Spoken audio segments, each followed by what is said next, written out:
I was listening to this astrology report, which I love dipping into things like that from time to time, just to help me get a bigger perspective of what's going on, to see how it lands.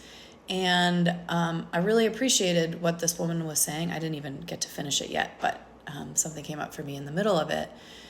And she was talking about the energy of like the tit for tat. And you're right, I'm wrong, especially on social media, which I see everywhere all the time. And I have that in me. I noticed myself doing that.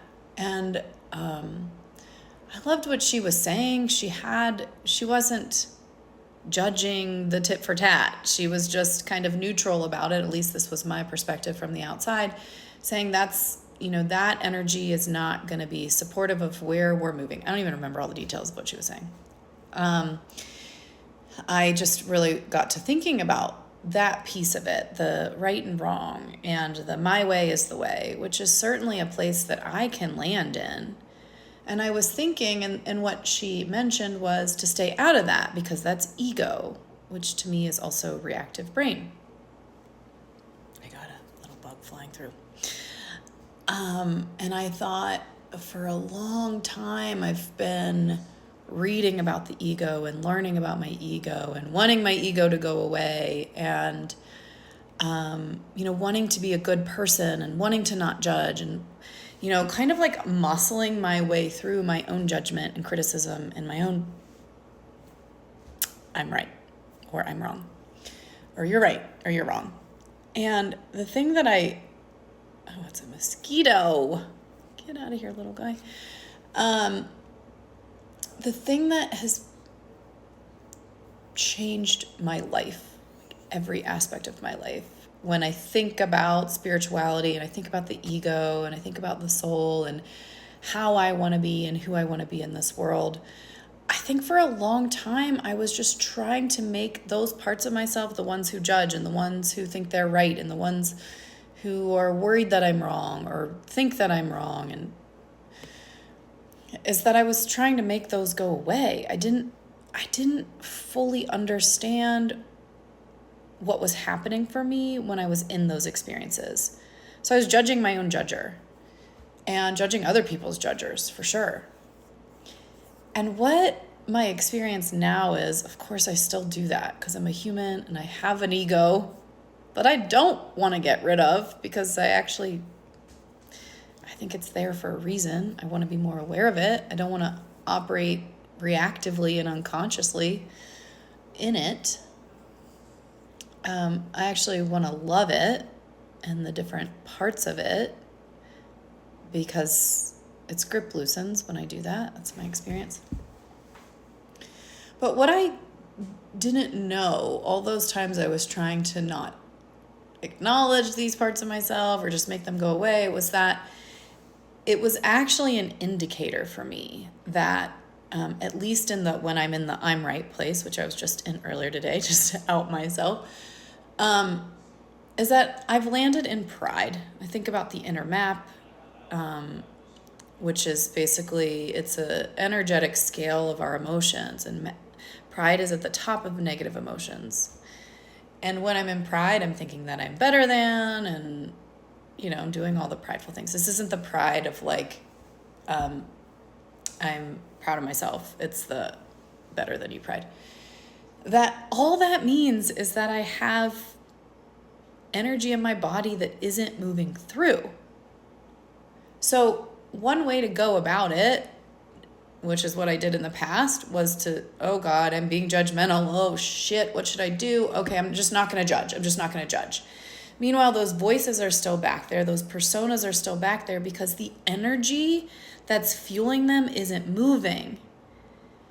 So this was such a big deal for me when I learned that my thoughts reflect my state, because it just was like, oh, I'm in a prideful state, or I'm in a sad state. And when I'm having sad energy, my thoughts are reflecting that. And so when I was listening to this woman, I thought, oh, that's what I was missing for so long, was that I didn't have to just not be in my ego or make it go away or pretend like it wasn't there, because that, in effect, just had like a whack-a-mole effect. Then inevitably some other part of me would bounce up pop up, and then I try and get out of that.